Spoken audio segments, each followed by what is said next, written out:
Okay, Jessup, here we go. Firstly, thank you for your patience. I mean that sincerely. Every one of these watches that I pull out, because I'm kind of coming towards the end of the line, has been here for a very long time. And it's just, you have a lot more patience than I would. So I very, very much appreciate your patience and checking in with me. But here we go. Okay, this is your father's watch. He bought this new in Japan when he was in the US Navy, and he used to fly into typhoons. It's a 6139-6002. Dial looks lovely. Lume looks lovely. Your indicator rings are a little faded, but that's okay. Case looks good. Case lines are still sharp. Case back look excellent. Crown rotates. Indicator ring indicates. Yeah, 6139-6002. Interesting. Okay, so let's get that. Yeah, the back looks great. Looks really nice. Amazing to me how often one could get watches in this kind of case condition, how easy they were to find and how inexpensive they were, and now how that's not the case. You said it's been stored since the 70s. It looks like somebody worked on it in 98 at a certain point, so he might have taken it out then and gotten it worked on. I don't know who SR is. It's not me. Okay. We've got definitely some looseness going on in your winding bridge because this is all ground down to the brass. Interesting, this thing isn't running. It's fully wound, I can tell.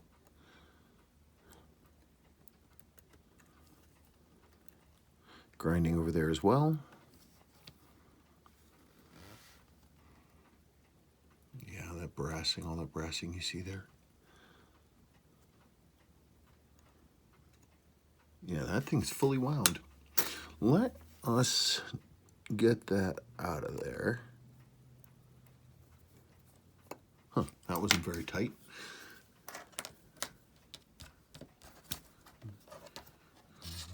Let's see now. What the heck? Yikes. Okay.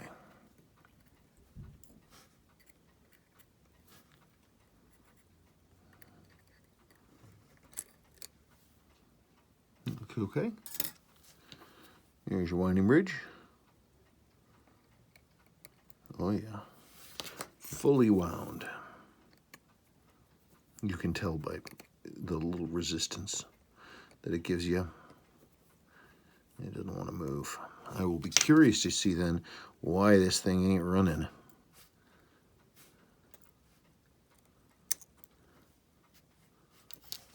Huh. Underneath the winding bridge, this is the rest for the oscillating weight. Yeah, big old fingerprint. That's always nice on the underside.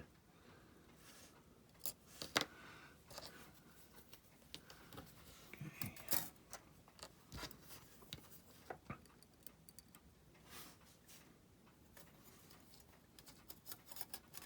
Really?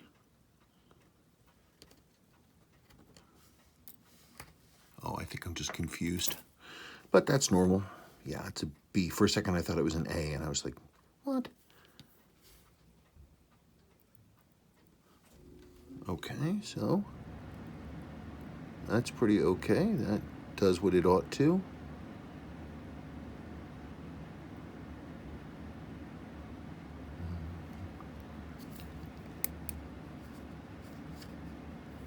Just does not want to run.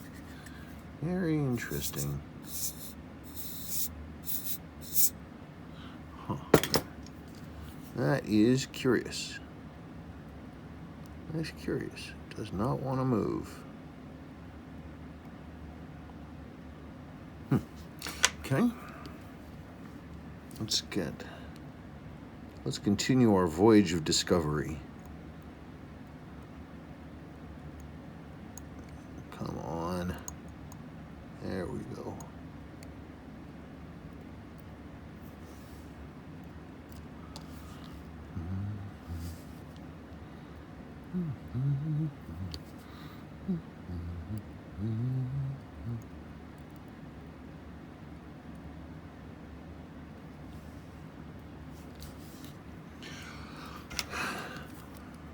Sigh.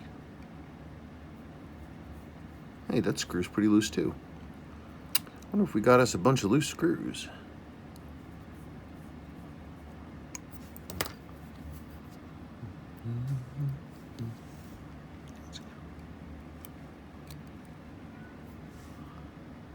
That's pretty clean. Okay, good. No water in there. No strings on me.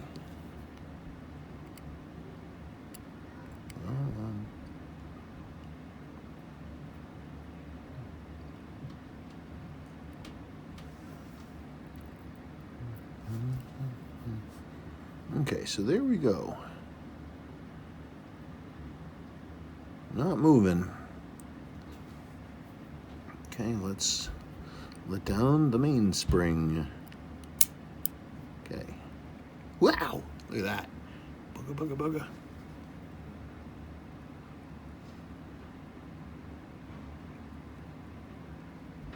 Look at that screw head right here. Look at that move. We got us a worn lower mainspring arbor port, but that's not a surprise. We knew that.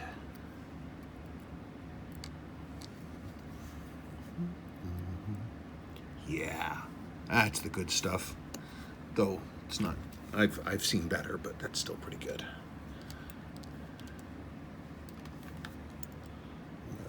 Yeah, your seals are junk, but that's also not something that is surprising. This is always a fun bit. You get that nice little click. Oh, this one's a little squishy. Huh. It's flattened, but squishy.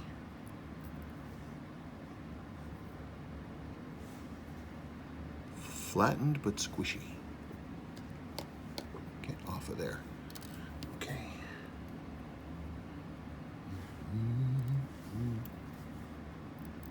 Yeah, that one's definitely hard too. And squishy. Same deal. Flattened, but squishy.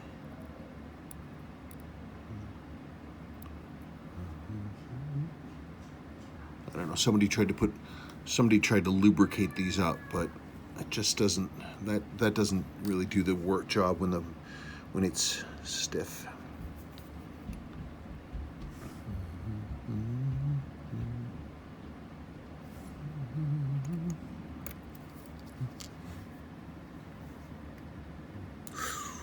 Yeah. Look at that, huh? That's a beauty. That's a beauty. Okay.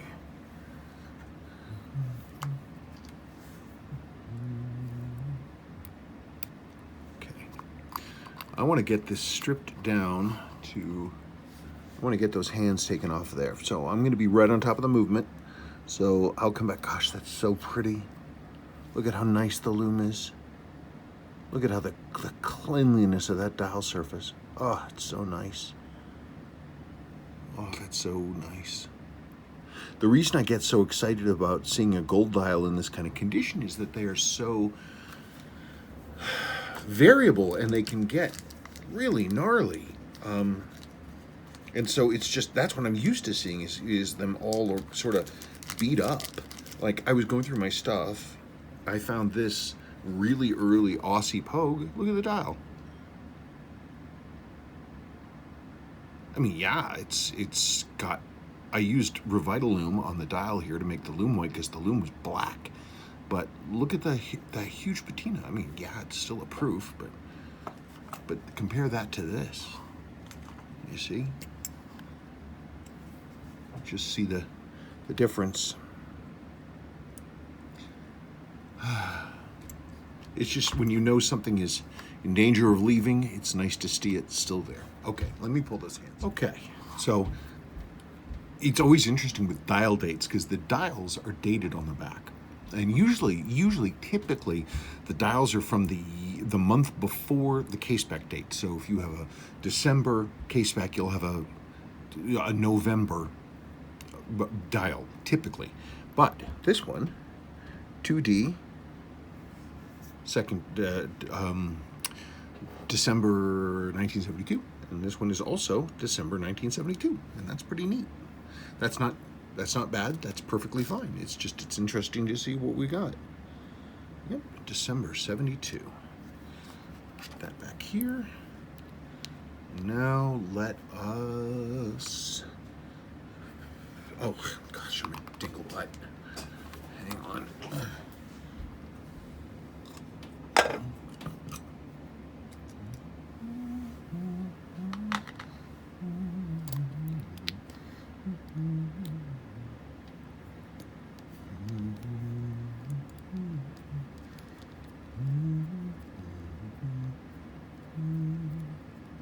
Okay, now let's find the mystery.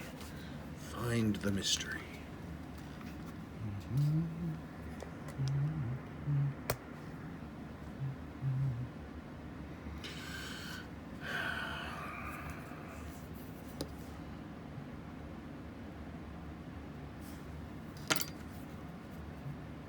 Okay, so I let the mainspring down. Let's put it back up again and see if I can get it to move.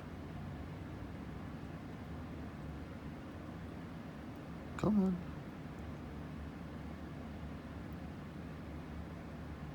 on. It sort of does. No, it doesn't want to. Okay, so I bet you that we're going to find a loose screw. The screw came adrift and is stopping the whole business. That's my theory.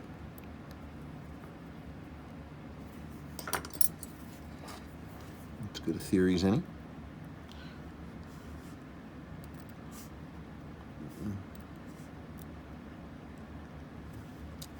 Yeah, look at that. It's not moving at all.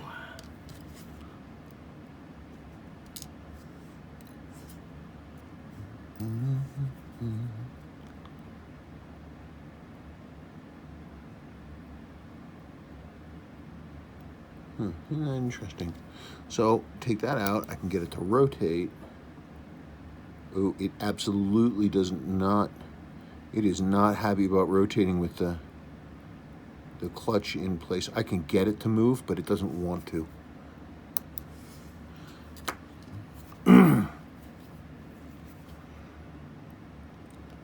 Interesting. I hope that everything is good with your chronograph wheel.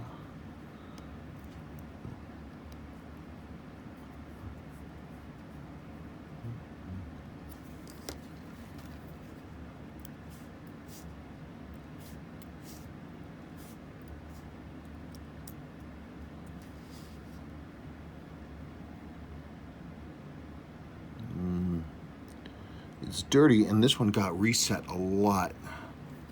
You can see it sort of right there, that pinion right there, that's where the minute counter wheel sits. So every time it gets reset, this bushing kind of gets dimpled over on one side, and that one's pretty dimpled. I'm gonna have to think about that. Intermediary, minute counter wheel. Why are those green? Okay, so what did this dude do? Look at that green. I just saw this. Look at that green marker. Look at the green marker on these two screw heads. Why? Why did he put green marker on 3 screw heads? 1, 2, 3. And what the? Look at that. What is that? Do you see this? Can you see this stuff in here? That in the lower, wow, in the lower pallet fork arbor jewel. What the heck is this stuff? Well, that's not supposed to be there. That didn't help us. What is this stuff? I don't know. Well, that doesn't help us. It certainly would be an indicator why it ain't running if you have giant chunks of green stuff in your movement.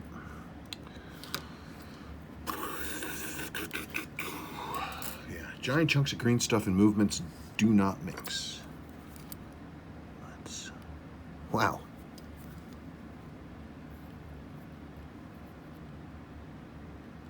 Look at that lower mainspring arbor. Look at that thing. Look at that thing fly. Wow.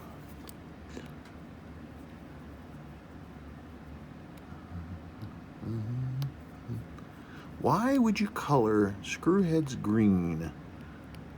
What's the point of that?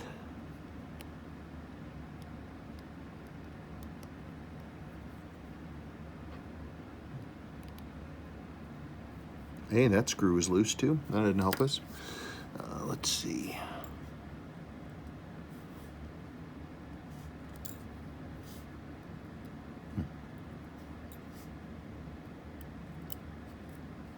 Green.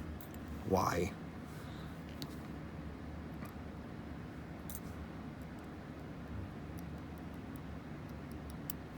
Come on.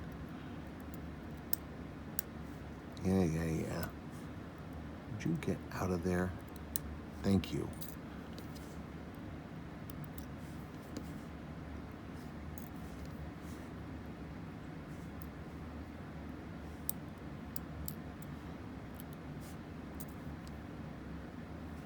Okay.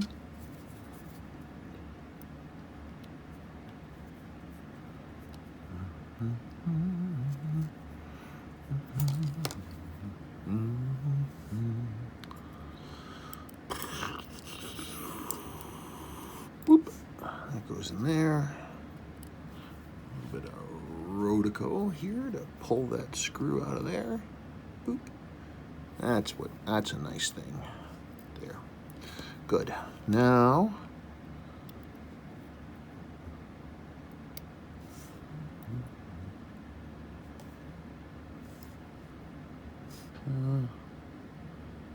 it's sort of over lubricated. That's no fun. But okay, here we go. I'm hopeful with the green stuff though. That means that it wasn't any other problem. Yeah, this is my quickie test. I hold on to the pinion and then I just push the wheel, and if it holds, then I can generally be assured that it's in good shape. So, I mean, I'll check that after it gets clean. I'll actually do the official test.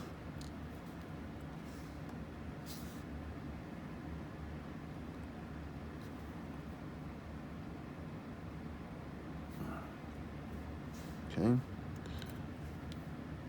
I have no idea what that green stuff is. I have no idea what that's about.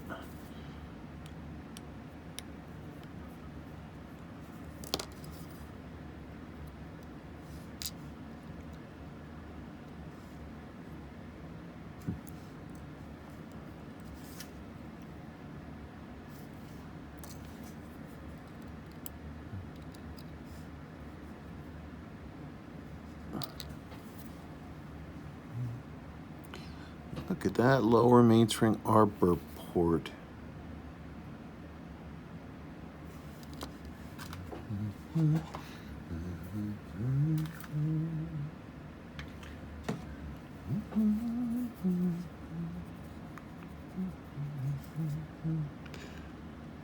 It's down to brass. It's blown out inside. I don't know what that green stuff is.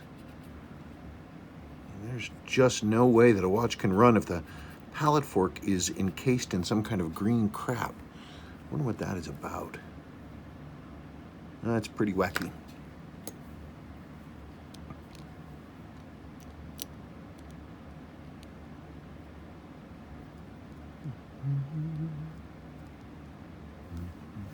Okay.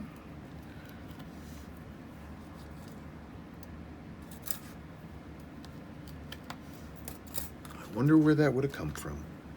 Alrighty then, let's pull off the front assemblies and see what we got going on.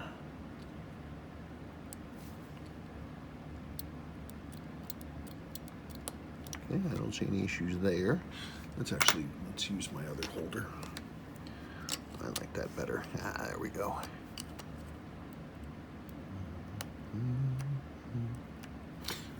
Okay, Interesting, interesting. 6002, and it's got Spanish English. Normally the 6002, we're going to see Roman English. I wonder if that got changed. Hey, look, more green. Why? Look, green, green. Why? Why would you put green on it? Is it some way to make, is it some kind of like thing to make sure that that he can tell if somebody like fiddled with the movement or something? Huh, I don't know. Okay, well, hang on. I got to do something. Out of the cleaner. So everything's cool. Started working on it, realized I hadn't filmed. So you can see, putting this stuff together, got a little bit of ERS4 right there. There's your lower hairspring arbor jewel. This is the calendar side, it's looking pretty clean. Notice all the green markery stuff appears to be gone. I find it very suspicious that the green stuff that was around the pallet fork arbor is the exact same color as the green of the marker. I'm wondering if part of his marker tip broke off in there. But time to get it going. Okay, well, I got the back end of the movement together. Always nice to do this first. You get to check the running of the movement, which is good. And look at the teeth where they intersect with the gears of the center wheel there. That's where they want to be. Your center wheel was bad, by the way. So here is your old center wheel. It was flopping around, and that can bleed off a ton of power. So that looks good. It's running in both conditions. There's no more green stuff underneath the pallet fork. So that should be an improvement.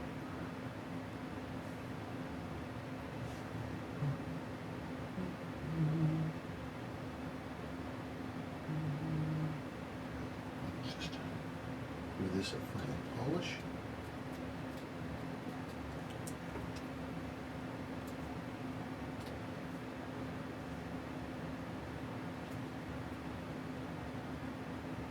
Get this running, and then I can think about the front of the movement.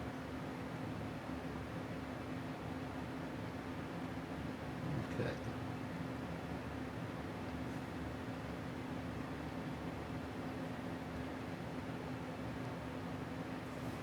I did it again. That same thing again.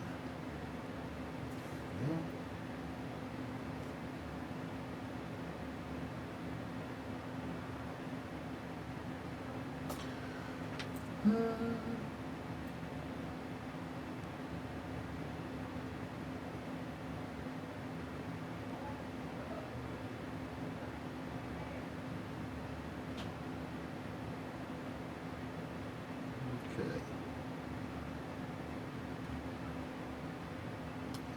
Power in the mainspring. Oh, I just felt the bridle engaged. That's good.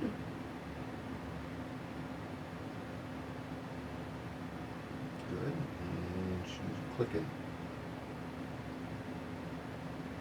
Okay.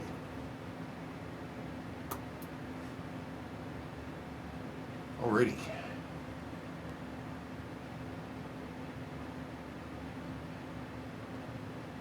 Always the fun part.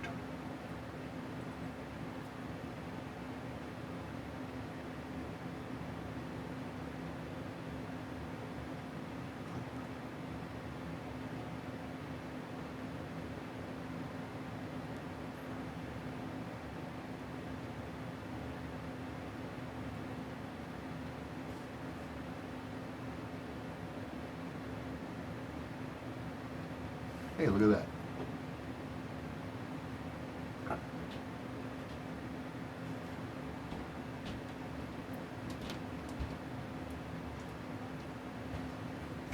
Okay, well,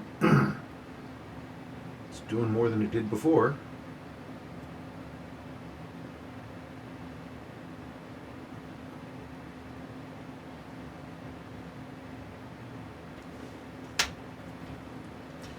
So the fun thing we always want to do is we are going to be looking. This is your chronograph wheel right here. That's the chronograph finger right there. We are going to be looking in this window right here because we want to see that finger come around into that window and click over. Click, just like that. Good, great. Okay, let's look at the numbers. Okay, so it's the usual thing.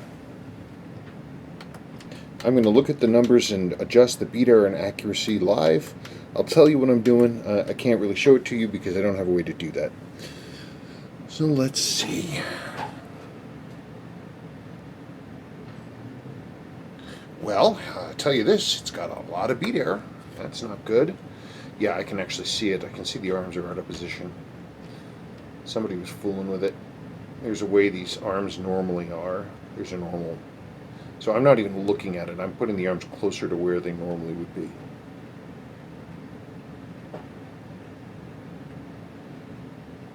And then I can go from there. Okay.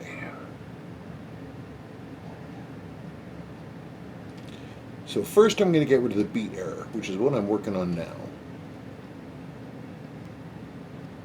Okay, so I'm moving that beat error arm closer.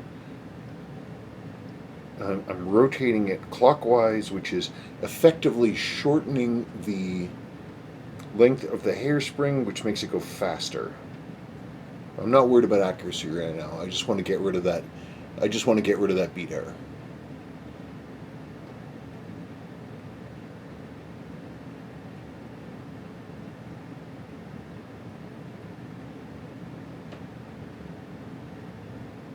Okay, so now beat error is more or less in place, and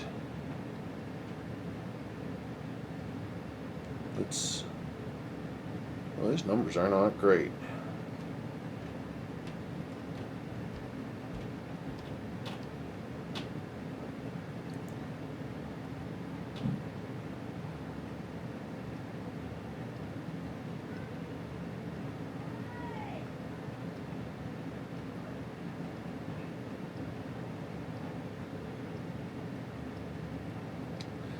Well, let's hope that a little running in will make things better.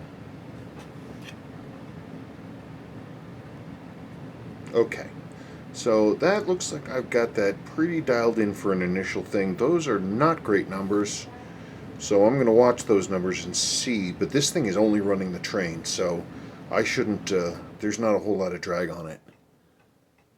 It looks like your hairspring's a little funky. It's sort of, it's not smoothly opening and closing, but your staff looks great, so probably have to start digging into the hairspring. Woo! Okay. Well, it's tomorrow. That was, well, the numbers you're seeing there, that was not easy to do. Your pallet fork had a big old chip out of one of the faces, the entry face. There were your hairspring on your balance had all kinds of problems. It was a challenge, but I think I'm going to be able to move ahead.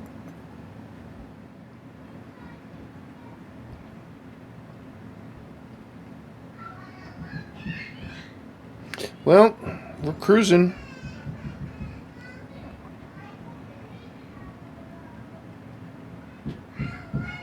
Ugh, screaming. Okay. So, there it is before we close it up. Isn't it pretty? This is your original oscillating thing with framework. It's your winding bridge, and I was able to tighten that up. So, that's good news. So it still does its thing, but now it's I was able to tighten it so it has less, which is good. Bad things. That's your center wheel. This little schmucky gahucky. This is your date driving wheel. Do you see this sort of around the edge. See how it's shiny around the edge? It's because it's worn off at an angle. It's all ground down around the outside. It's supposed to, the outside edge is supposed to look like that, nice and flat. See? It goes right to the edge. But it doesn't. It's all the way out there. The edge is ground down at an angle. In part because this wheel was also damaged. This is the intermediary wheel, and it, as you're looking at the movement, it sits right there, just like that. And so these are both bad. So you've got your intermediary wheel I've replaced, your date driving wheel I've replaced. This is your pallet fork. As I said, that it actually has a chip on the entrance stone, like right on the edge. It's crazy. You don't often see that, but it's got a chip, and it also has some furrows worn across the faces.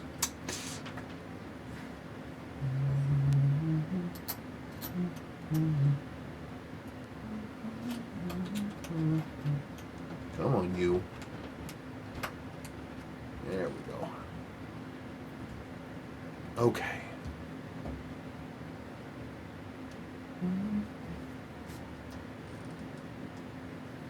So you'll get those parts back, and you can play with those. Oh, your hairspring was also all jacked up, but I was able to manually make that better. Isn't that something, huh? What a beautiful watch. It's just so nice that it has its history. Your rotating ring, your indicator ring in here was pretty dirty. It's weird. It had a lot of rust staining on the underside of it, which I thought was weird. I actually had to devote a fair amount of time to cleaning that out. I don't know why that stuff was in there, because I didn't see corrosion anywhere else inside. I have to assume that was here from before, and that the dude who was in here in '98 did that. I'm not 100% sure about that, but that's what I think happened. Your hand loom was darker. It did not want to clean up, so I used RevitaLume on the hands, and that cleaned up this loom a little bit. It's your original loom. It just took out some of the darkness. It was a little dark. The indicator ring I cleaned up. Dial surface didn't need anything. Basic cleaning. And today's not the 27th day. It's the 5th.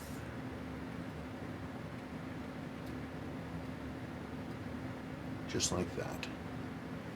Today is Thursday the 5th. Great watch. Great watch. And that's about it. I thank you so much.